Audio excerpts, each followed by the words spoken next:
to do that. And Monica and Joni, thank you so much for the opportunity to be here tonight. And Lakshmi, I'm just so excited to be able to share this night with you and welcome everyone who's here.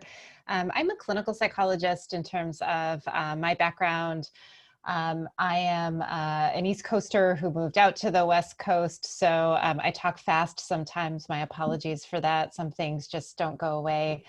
And I think I'll really echo that, you know, at the time when Monica and Joni asked me about doing this, I was excited because anxiety is my jam in terms of one of the things I do with research and clinical practice in terms of providing psychotherapies. And it's one of the things that's my all-time favorites because anxiety can get better. It's one of the most treatable mental health problems out there, which is great. And it also, to me, it's just intellectually interesting because it's one of these places where the brain has this wonderful, awful way of tricking us that the things we think are helpful can also keep us the most stuck. And so that's part for me where my interest in anxiety comes. And as Monica said, when planning for this event happened, it was January, and that feels like a really different life and a really different period than life is now. And then with the additional layers and of multiple pandemics and climate change coming on top of it, thinking about anti-Black racism, thinking about structural inequities, thinking about social unrest, civil unrest. It's a really difficult time, and I think a time to really think about how do we lean into our anxiety, lean into fear, and become more courageous. So again, thanks for the opportunity. And with that, Lakshmi, I'll turn it over to you. Sure. Thanks, Kristen. Thanks, Monica and Joni. It's so nice to be with everybody. Beautiful and smoky Seattle, Washington. We have it so much better than so many other parts of the country right now, but so happy to be here. So my background, briefly, is August marks 30 years since I moved to the US from India. And I moved here in 1990 for graduate school. Moved to Seattle in 92, thinking I was going to be here for 1 year. And, you know, I'm still here. So my math skills, not great, right? But my background is in corporate leadership, in business, and about 12 years ago, I left my executive role at Microsoft, where I was running global businesses and business teams to go into leadership development, mainly because I was really fascinated by that intersection of people and systems. So kind of what is it that makes people really tick? What is it that brings out the best in us? What we here really put in this planet to do? I've had my own business for the last 5 years. It's a global practice for which I'm really grateful. I work with individuals, leaders, and teams, including at some of the biggest companies, and also with a lot of individuals in transition, which is to say all of us being bound by the human condition of trying to do the best we can do with what we have at any given point in time. And 2020 is one of the biggest testaments that I can remember to the need to have this skill. So why is it that I'm particularly interested in topics of vulnerability, anxiety, and courage?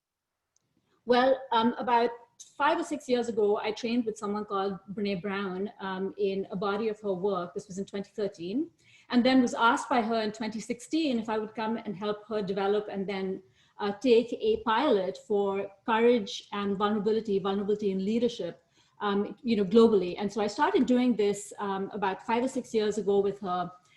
Really have had the opportunity to take some of this work out to everybody, you know, and have had a chance to look at why at its core, vulnerability, all kinds of experiences that make us feel vulnerable are actually at the core of many feelings and experiences, all the way from things that we don't like anxiety and fear, like the pandemic, to experiences and emotions that we want more of, like joy and love and belonging, to things that we want more of in corporations and in businesses, like innovation and creativity. So the ability to sort of stay present and grounded in vulnerable moments when we're feeling really anxious, that is something that we really need to develop a skill and aptitude for. And I'm really excited to be going through some of these tips and tricks with Kristen and with you through this evening. So thanks so much. Thank you, you guys. Kristen, do you want to go ahead and start? That sounds great. And I'm working on getting slides up here and hopefully Yep, we can see they're them. all great. Good, we've got that. Okay, so I'm going to take us through over about the next 12 to 15 minutes of just a bit of an overview of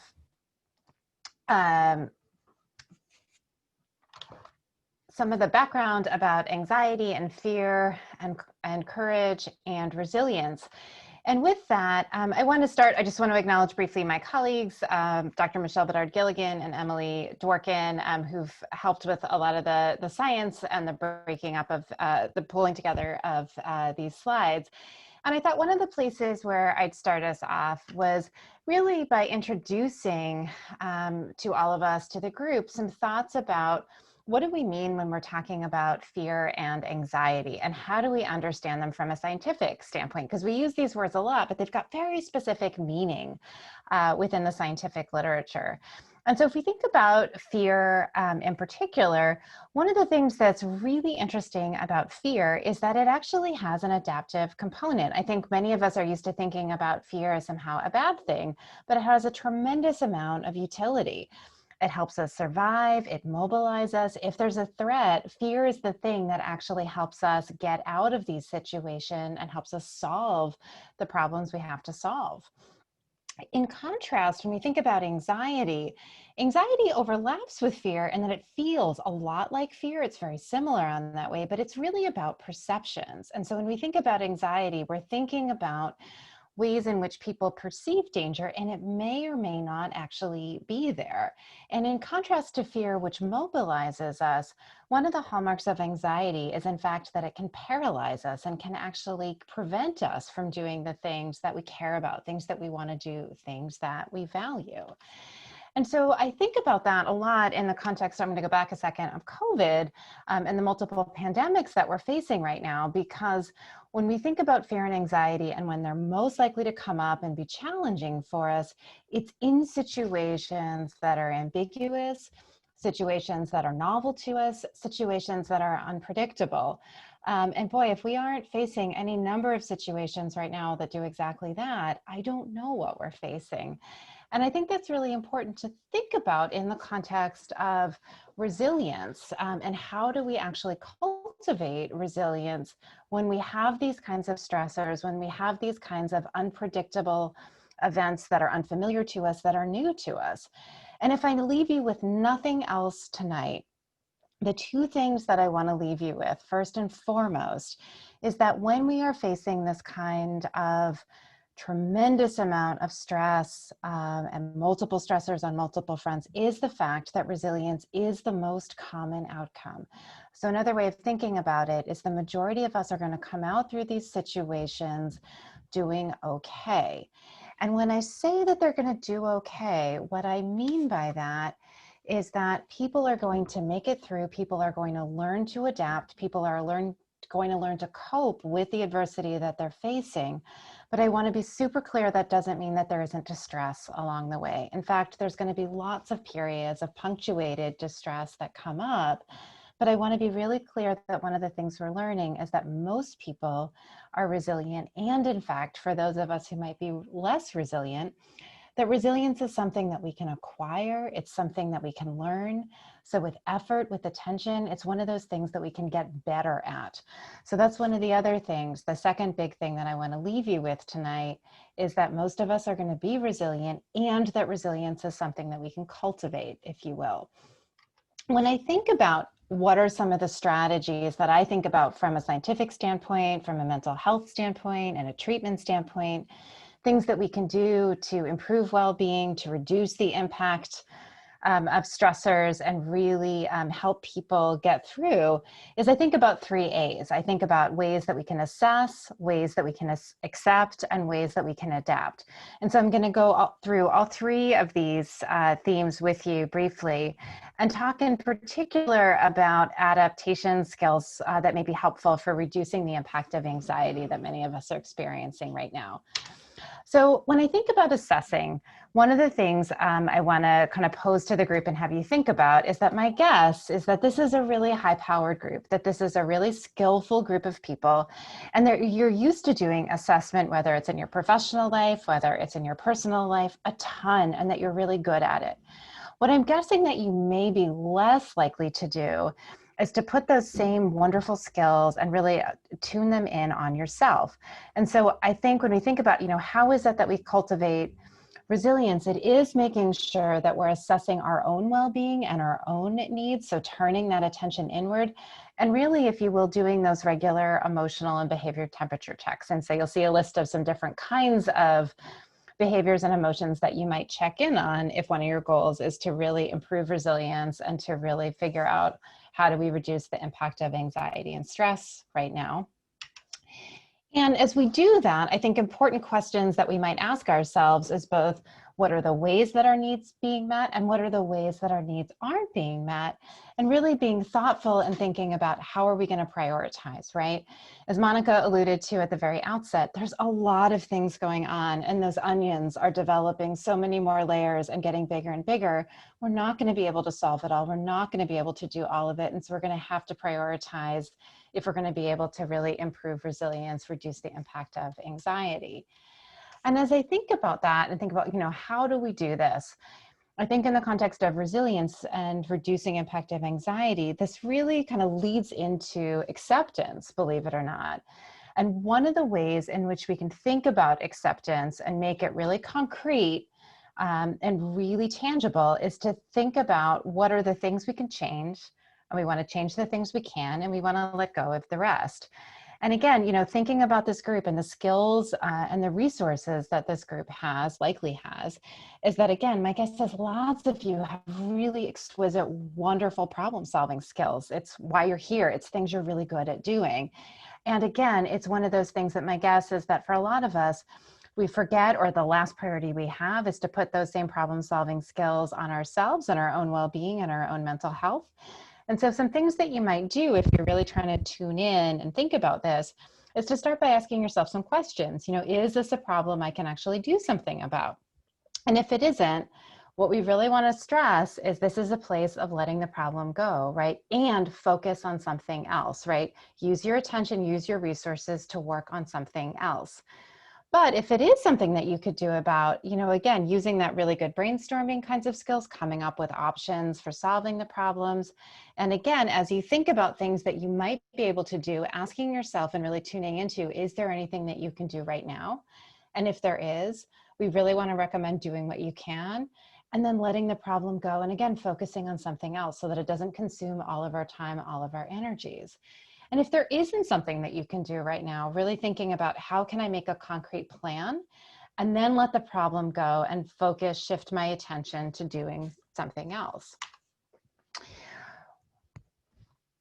I think a larger kind of overview that's important when we think about acceptance, right? And thinking about how can we do that in the context of mental health and well-being and anxiety and resilience is that there are these huge changes that are happening right now between what our old reality was, as Monica was saying, looking at life and planning for this in January versus what our new reality is now and how we make sense of it. There have been tremendous differences. There have been tremendous changes.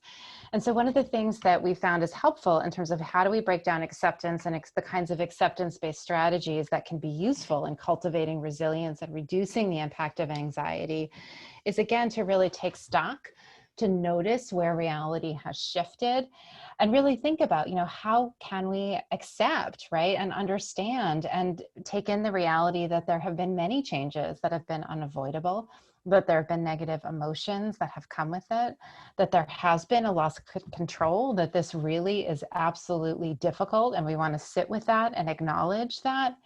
And we also want to think through with all of these pieces, what are the things that we did to cope? What are the resources that we brought to bear? What are the things that we've learned about ourselves that we wouldn't have learned otherwise? And that this is also a part of acceptance. So as we, again, think about those 3 A's of assessing, really taking in what are our needs, what do we need to pay attention to, accepting what is this new normal, what are our reactions to it, how do we plan out what we need to focus on, this will then kind of pull us into how do we actually adapt to what this new reality is, right?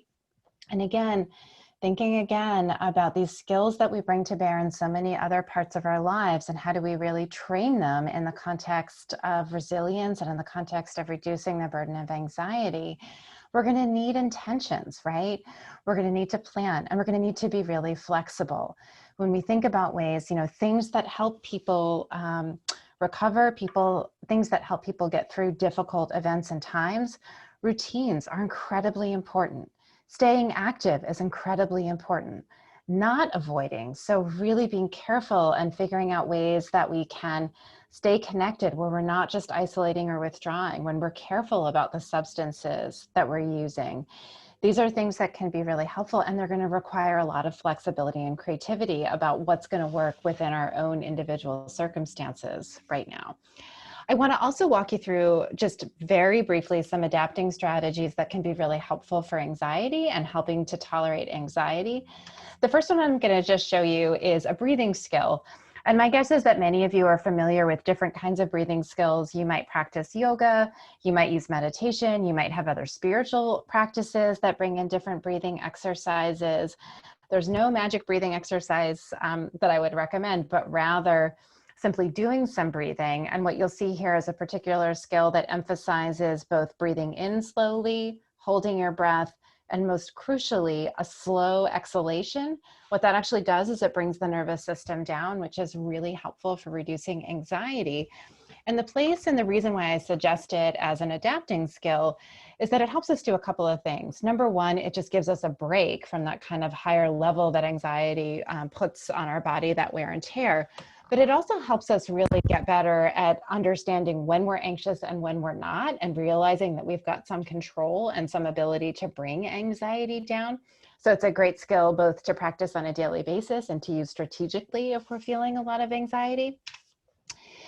Another skill that I think is really helpful and important I want to highlight to the group is also one of the ones that to me is the most effective, but also paradoxical, because it requires leaning into fear and avoidance. And what you'll see on your slides, on your screens right now, is that what lots of us do when we're feeling fear is that as we're in a situation and time goes by and our anxiety goes up, what we tend to do is actually get out of the situation and avoid. We kind of bail early, if you will. And when we do that, that kind of avoidance provides short-term relief for us, that anxiety goes way down, but it actually maintains anxiety in the long term, and it prevents new learning from happening. We never learn that we can tolerate the situation. We never learn that we can cope better than we thought. We never learn that the situation wasn't as dangerous as we thought it was. So one of the things that I really want to suggest to you is how helpful and important it is to avoid avoidance. And so instead, what I really want to suggest to you, and what the neuroscience and basic clinical studies, going back to animal studies, are really clear about, is that facing your fears, and facing your fears more than once, is really helpful. And that when we go into that situation and stay in that situation, it disrupts that long-term anxiety. It will create anxiety in the short term. That anxiety is going to go up.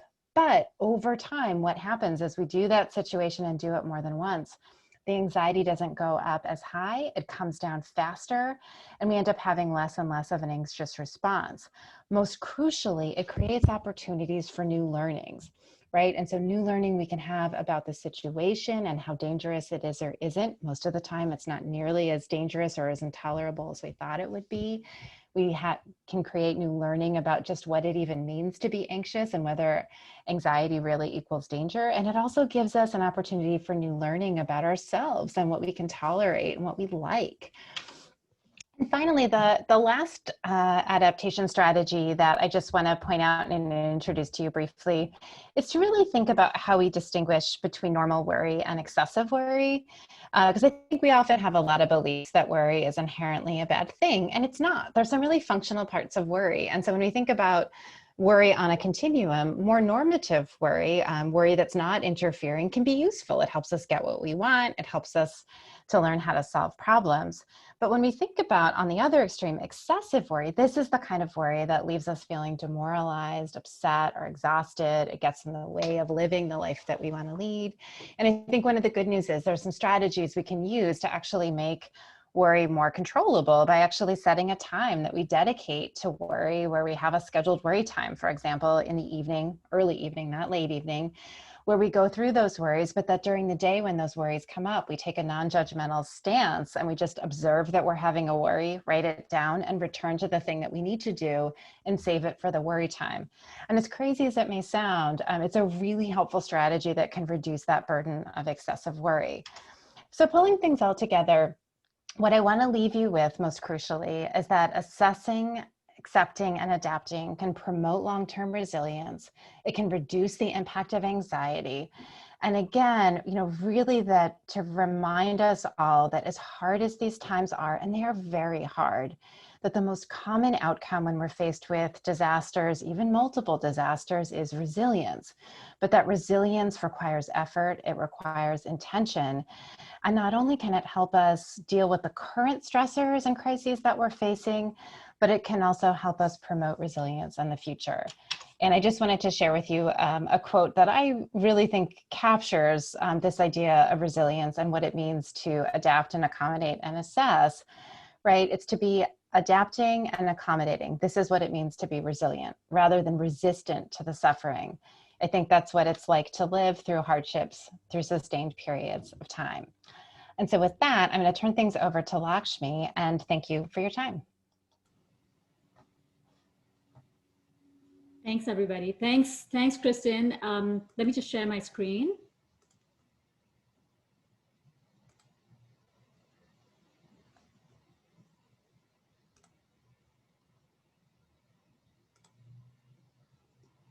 Can everybody see my title slide and hear me? Yes. Yes. Awesome. Thanks, Monica. Yes. Thank you so much, Kristen. Really appreciate what you shared, not just the substantial number of tips and tricks and that deep practical focus, which I love, but also the focus on being really intentional in how we approach a lot of what's going on around us, things that we don't feel that we have much control over. The context in which Monica and I first talked about putting something together for this group was really around courageous leadership, okay? And it was around organizational leadership, leadership in the context of business, right? And then as the year went along, some of those lines got blurred for all of us, right? And what we realized is that one of the fundamentals in Brené Brown's book, Dare to Lead, which is that courage is the #1 skill for leaders and organizations to be successful in the world, is equally true outside of the context of leadership and organizations. Courage is unequivocally the #1 skill for all of us to actually not just succeed, but get through and thrive in these times, if that's possible. The #1 skill of courage. So if courage is the #1 skill for us to be successful, the #1 skill of courage is the ability to rumble with vulnerability. Okay, so that is, I sort of tease Brené about this, rumbling with vulnerability. It's sort of a Texasism, I guess, beyond sort of American popular culture. I had to get used to it. The idea with rumbling with vulnerability is very simply that you are able to stay present and open and curious when you're feeling vulnerable. Okay, so this is the #1 book, the number one skill. So if you've read Dare to Lead, which is many times over New York Times bestseller, this skill #1, has more than half of the book dedicated to it. And these are the other 3 skills: living into our values, which we'll touch on really briefly, the ability to kind of walk our talk on what we stand for, how to build trust in concrete ways, and then super important, of course, is resilience. But #1 is the ability to rumble with vulnerability. And that, again, staying open, curious, and grounded when you're feeling anxious and vulnerable.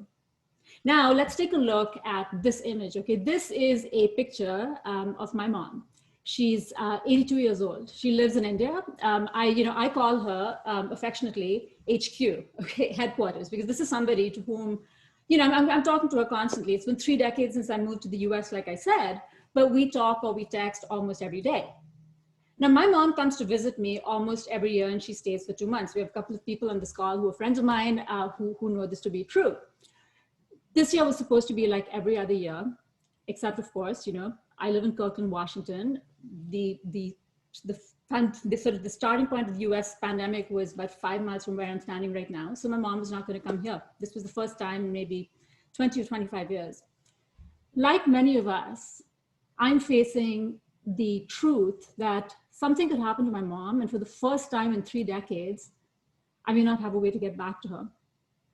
May not have a way to be there for when she needs me. And this is a situation that makes me deeply, profoundly anxious and vulnerable. I mean, this is, I always thought that I'd be able to get back anytime that I needed. But starting in March, the Indian government canceled all visas, including for people of Indian origin like me. So that was the end of that opportunity, right?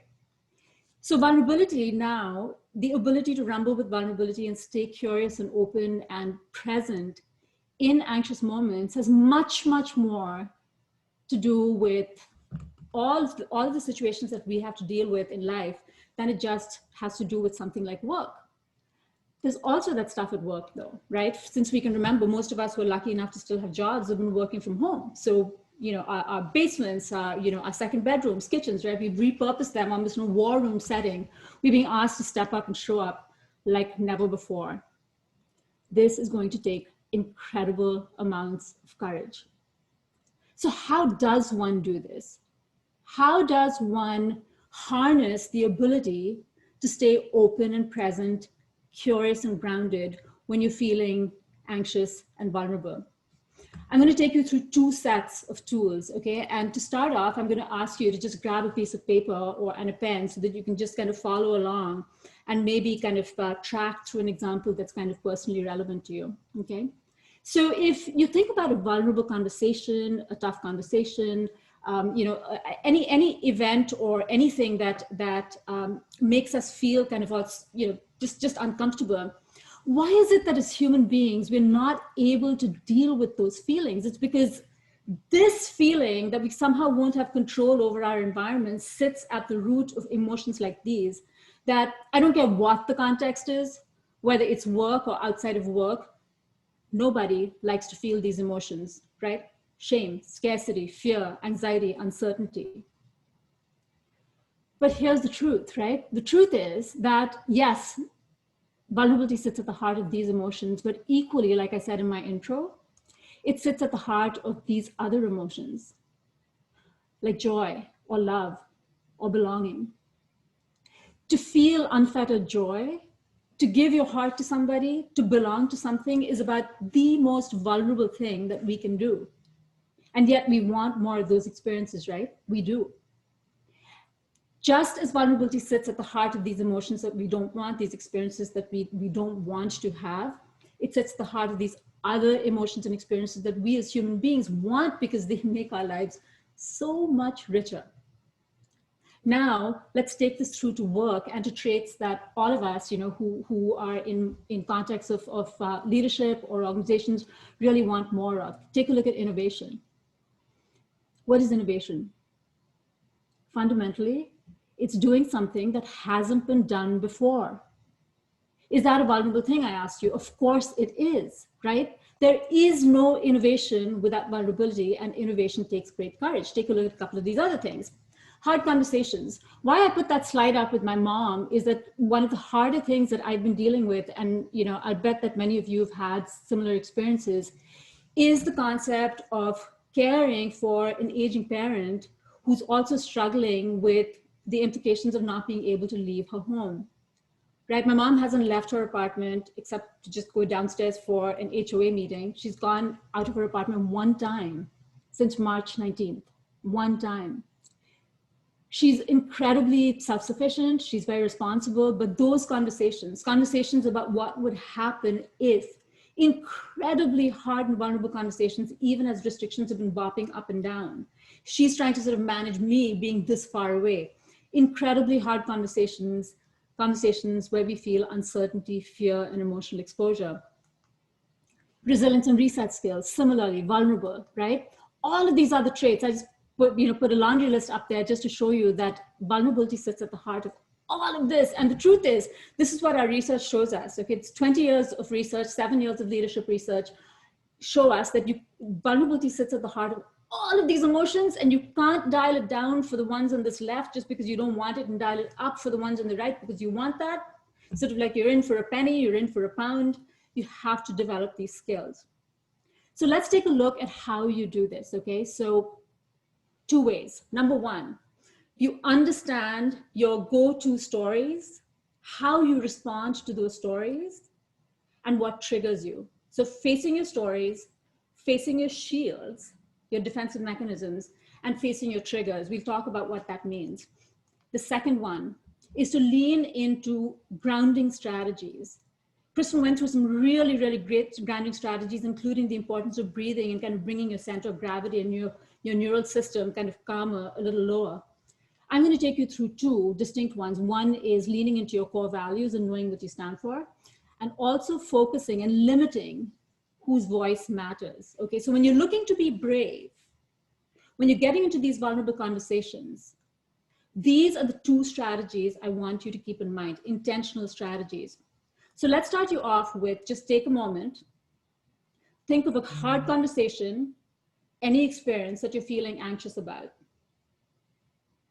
If I just think about the last 3 or 4 days, I probably have 3 that I could pick, right? Including a hard conversation with my mother.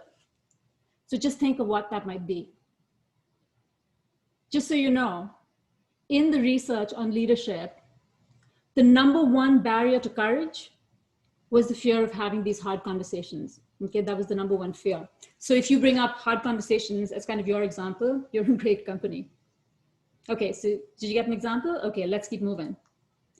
So what do I mean by knowing your go-to stories, shields, and triggers? When human beings, when we are on the verge of doing something that feels scary, whose voice is it that we hear first of all? The one that holds us back the most. Whose voice is that? Most likely, it's our own voice, right? So this is what I want to alert you to first of all. Our own voices of scarcity, of comparison, and of shame.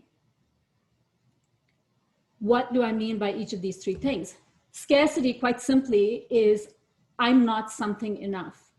As somebody who's chosen to live, on the opposite end of the planet, like 8,000 miles away from my mom, I'm constantly feeling that I'm not doing something right. I'm constantly feeling I'm screwing it up, right? I'm not daughterly enough. I'm not compassionate enough. I'm not caring enough. I'm not doing enough. That is the scarcity message. That thing that's consistently chasing you. I'm not something enough. In the context of leadership, organizational leadership, it could be something like, I'm not articulate enough, strategic enough, whatever else it is. That's what the scarcity message is. Comparison is very similar to scarcity, except that with comparison, there's somebody else in the equation, right? So it could be, again, I'm going to follow my mom's example, but there are so many examples when it comes to leadership. I'm not doing something as well as, I have 27 first cousins. Okay, it could be anyone. Anyone there is doing a better job than I am of taking care of my mom. Now, I'm very, very close to my mother, but this is that other point, which is like, wow, if only I was doing it as well as somebody else. So whether it has to do with taking care of somebody, having a hard conversation, any place that you need to be brave, any place that you're feeling vulnerable, I'm not enough, I'm not as something as somebody else.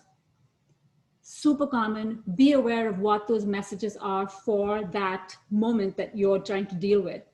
Shame is the mother of all emotions. It's the feeling that we are just so broken and so flawed that we just don't deserve that thing to which we aspire.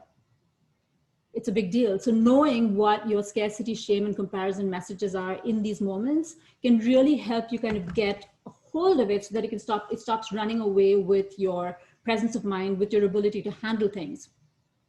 Now, what is it we do when we are triggered? Okay, we want to know what our triggers are. So, is it lack of sleep? Is it, do you need exercise? All of those great examples that Kristen gave us as well. We all have unique triggers. So knowing what your triggers are, from there, when you are triggered, when you hear these voices and messages of scarcity, comparison, and shame, what do you do? Most of us, there's a lot of research to support this, we basically prop up one of these three shields. I withdraw, that's how I react. I try and please you and make the anxiety go away, or I try to move against you and control the whole situation, right? So these are three distinct shields. I move away, which is I withdraw. I move toward you, I try to appease you, to pacify you, which is very different from kind of being nice to you. And then the third one is I try to control the situation. So let's take a step back and look at what all of this is. I'm going to thread the needle here. Let's say that the conversation is the one with my mother and I'm kind of feeling like, wow, I'm somehow not doing something. I'm not doing something, appropriate, or not doing something that I should be doing as a caring child.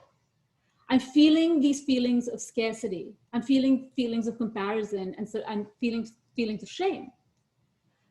In this moment, I try and move away from my mom because I'm feeling so guilty. So I don't call, okay? Or I sort of, I try and I get sort of worked up and I get angry with her about the wrong things. Whatever it is, this is the way of understanding kind of what has you hooked, okay? So knowing your stories, your shields, and your triggers specific to the situation that you were in, that you've identified, that's one first step. So what do you do with that? This is the second part now. So now you know what's got you hooked. And so what do you do instead? So this is part number 2. You focus and lean into what you stand for. Okay, many of us have done core values work. If you haven't, there's awesome stuff out there.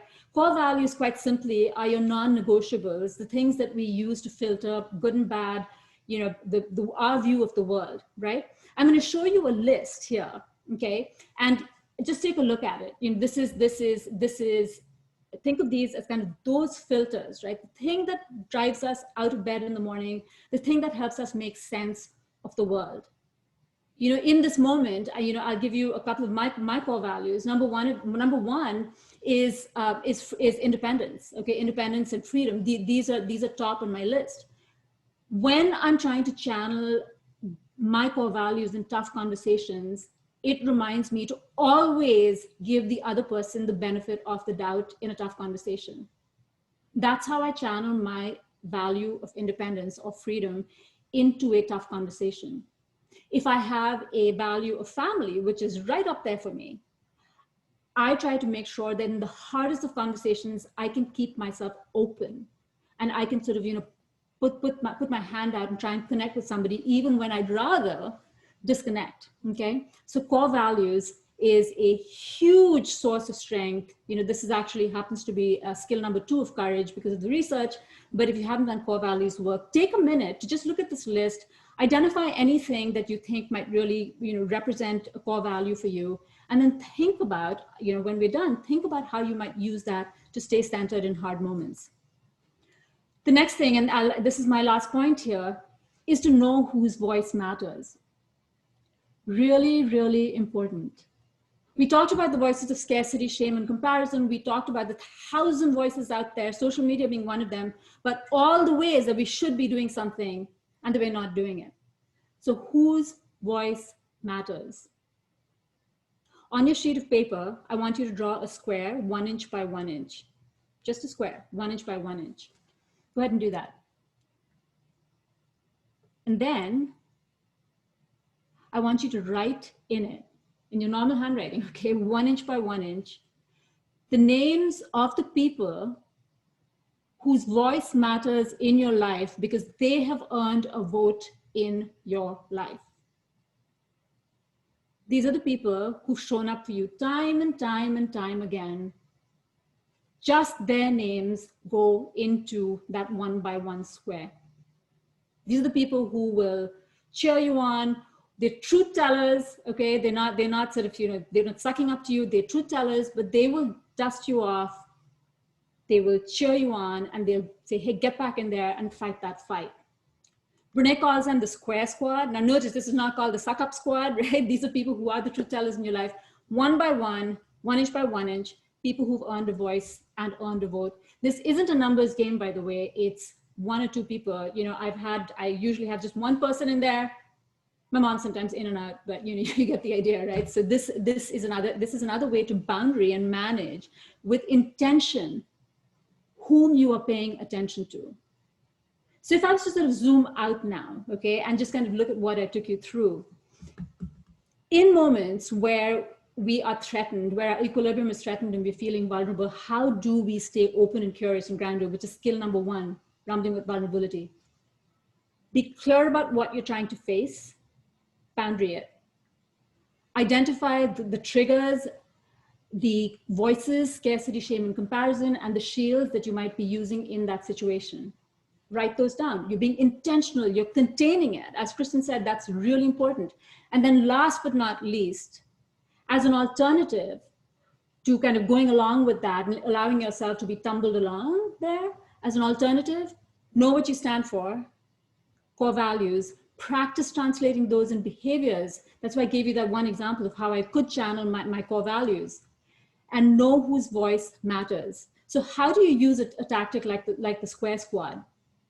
When you're feeling down, when you're feeling like you're losing control, this person or these one or two people are the only ones you share this with.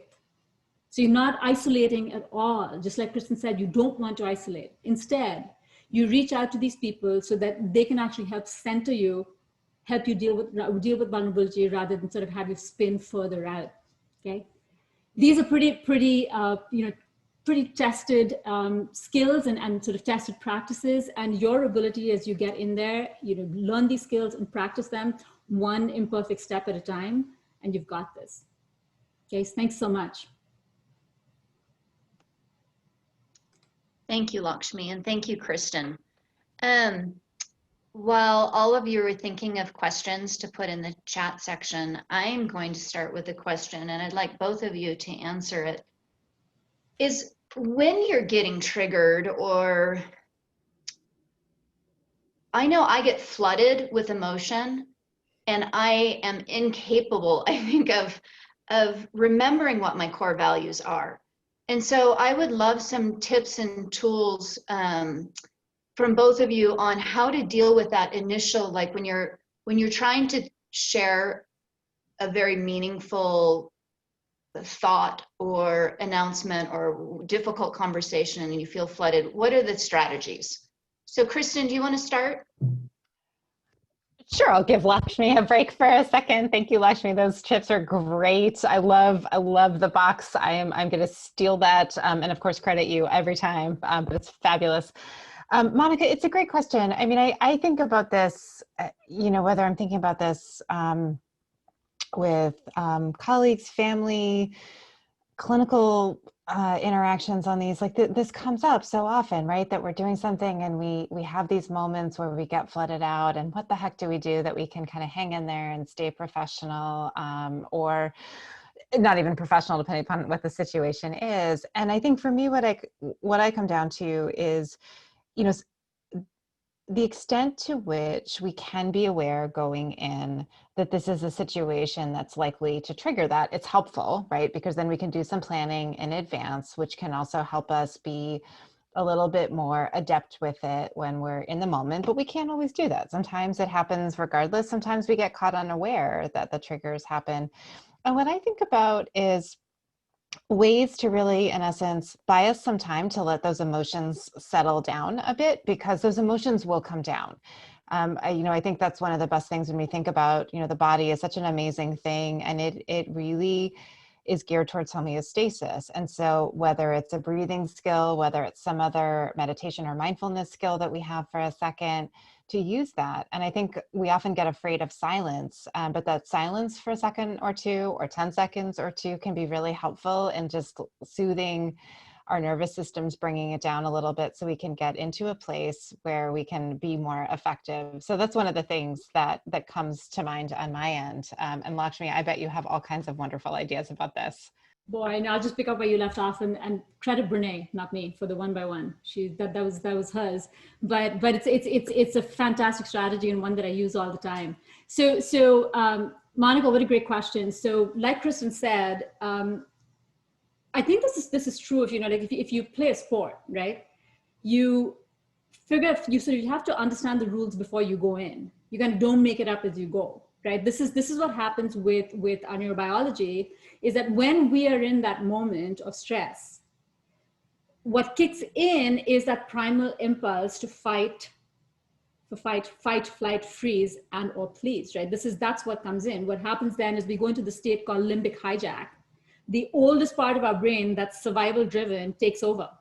And our ability to kind of think creatively, to adapt in the moment, to tolerate ambiguity, all of which is managed by the part of our brain called sort of the prefrontal cortex, all of that goes offline. So your best chance, as Kristen says, is to do some of this ahead of time. Okay, so I know, having done some of this work for a while and work in progress. I mean, to be clear, I don't have this down. This is why I say practice, right? But when I know that certain situations and or people, honestly, and or it could be physiological stuff. It could be, I haven't eaten, or I haven't worked out, or whatever it is. I know those triggers. That preparation and just sort of you're just being intentional. That's half the game. That's half the game. So you understand what it means to lean into your values ahead of time. So if I know that an individual or a situation is going to trigger me and I need to have that hard conversation, I have a lot of choices in that moment. Maybe here are some. Maybe I have the conversation at another point in time. Maybe I break it up a little bit and I say, hey, you know what? I want to talk to you about this. Can we do this? And can we do this now and kind of come back? Let's think about it. Can I step away from the situation if I'm getting too worked up? Any of these things. Time, our brain, as it's going into that limbic state, is also telling us that you have to fix it now. It's like must be completed now. No, it doesn't need to be. Not always. If you can actually slow it down, that's huge. And when it comes to something like core values, knowing what that is ahead of time, knowing what your core values are ahead of time, and saying, how does this actually show up in my behaviors? How in my life does a value of family or compassion or fun or generosity or independence or strength, how does this show up? And how might I then channel that into these situations where I really need them to show up for me? So when you do, these are great conversations for you to have with your family. These are great conversations to have with colleagues, with friends, so that you develop this common vocabulary of how you can deal with this individually and collectively.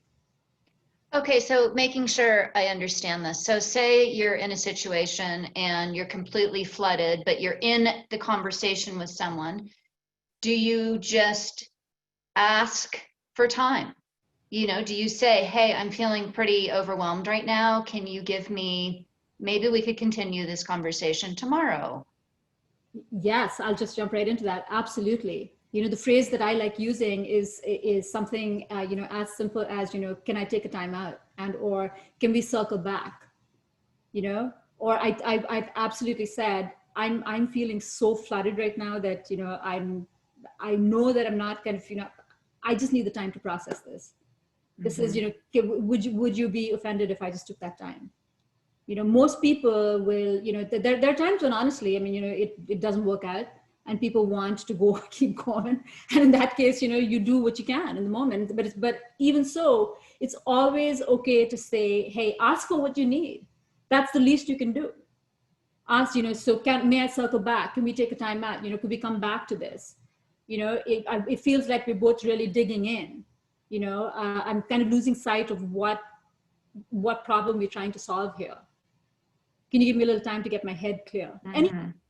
Most times if you do that in a way that, you're pretty clearly not trying to avoid the situation, the person sees that you're trying to work through it, they'll give you that grace. And sometimes if it's not possible, it's not possible, but this is, but I found that more than often it is possible. Kristen, what do you think? Yeah, I would agree. And I think it's that place of, asking for that pause, requesting that pause, saying, I'm going to take a minute. I think we're going to be a lot more effective, both of us, if we take that time. And I think sometimes that also just helps destigmatize it. There was a question, how do you help someone dealing with living alone, which is a constant trigger? So I'm guessing that means that this sense of loneliness is creating a feeling of whether it's shame or other emotions. I'm guessing that during our pandemic, we have many people who are feeling lonely. So can you address that topic a little bit? Sure. Why don't I take a first crack at it, Lakshmi, and give you a break for a second? I mean, I think a couple of things come to mind on that end, and they kind of fall under a category that I would label meaning making. And one of the most kind of interesting things that I think is coming out of the clinical science literature in the last bunch of years is that the meaning we make of our experiences is incredibly powerful. I mean, and we have known this from a philosophical standpoint, from an anthropology standpoint. Sometimes clinical psychologists, it takes a bit to catch up on it, but we're getting there. And I think what, when I think about that sense of living alone can have all kinds of meanings. It can be a source of despair. It can be a source of loneliness. It can be also have meaning of fortitude, of resilience, of ability to soothe oneself, ability to feel comfortable in one's skin. And when I think about things that can be helpful from a standpoint of meaning making, one of the strategies that comes up a lot is actually doing some writing and doing some journaling as a way of really thinking about, what is this experience like, writing it out, sitting with the feelings and emotions that come up, very similar to what Lakshmi was talking about there's these emotions we really don't like and really find uncomfortable, and sitting with it. And then also not just writing it once, but going back and really looking at deeper meaning and thinking about, are there other ways to look at this that might be more helpful, that might be more useful? So I think that's one way, one approach that can really look at the meaning making piece. I think the other piece is also the recognition that we are social beings, and that figuring out how really creatively to figure out how to connect with people, whether that's, and doing it in a way that's satisfying, right? And I think some of the things that pop up quite easily for people is the like, gosh, I should really, have some social contact, have a chat with somebody. And that's a way that we can have connection, but there's also other ways to have connections by reaching out, helping other people. And so I think really thinking in a really broad way about what's the kind of social support, the social contact that's fulfilling. And so with that, I want to pass it off to Lakshmi. Really quickly, that's great, Kristen. The thing that comes to mind for me is just this, that, when it's one thing if I'm feeling those feelings, and if you're trying to help somebody who's going through that, what is it you do? I think you try to meet them where they are. When you think about what is empathy really about? Empathy is about trying to understand where the other person is and meeting them there and making them feel less alone, right? It's not about kind of projecting your meaning making on that other person. Just think about it. And the times that, think about the times where you really wanted to get empathy from someone, it's been a huge empathy miss. Why is that? When you don't feel like that person's connected with you at all, or when you've been on the giving side, and you just missed it completely. I'll say that there's a strong chance that the reason why there was that miss is that you didn't try and tune into what that person was really looking for. Okay, because it's less about finding a solution. It's less about trying to say, hey, it's all going to be okay. Sometimes it's all about just really understanding what it is they need and being there with them in that moment. Like it may or may not mean saying anything. Even it could just be, making that call instead of hanging out with them, on FaceTime. I do that with one person in my life who actually struggles with loneliness. It's a periodic call, it's a periodic call, which is, where it's predictable. So that person knows that I will do this on, X frequency. And there's not a lot of chitter chatter happening there, because I happen to know that would actually increase that gentleman's anxiety rather than reduce it. Some people don't have the language to kind of tell you everything that they're feeling, but they're reassured by the contact. So I think the macro point here is kind of really leaning into what the other person, having that curiosity and trying to say, hey, connecting with the emotions that they're feeling rather than trying to address the experience that they're going through. I may not know what it feels like to be 85 years old and alone, and I can't project into that. What I can connect with is that feeling of loneliness, that feeling of isolation, because I've experienced that over the years many, many times. So I try to meet them on the level of the emotion rather than the specific experience, and going where they kind of, what they see as empathetic rather than what I think it might be. That's really helpful. Thank you to both of you. And that went by so fast. I could be asking you guys questions all night long. So both of you, Kristen and Lakshmi, thank you so much for sharing this information. I feel like I was feeling pretty bleak at the beginning, particularly with all of this smoke outside. And I feel like I have some tools and some practical steps to help us all get through this. So thanks so much.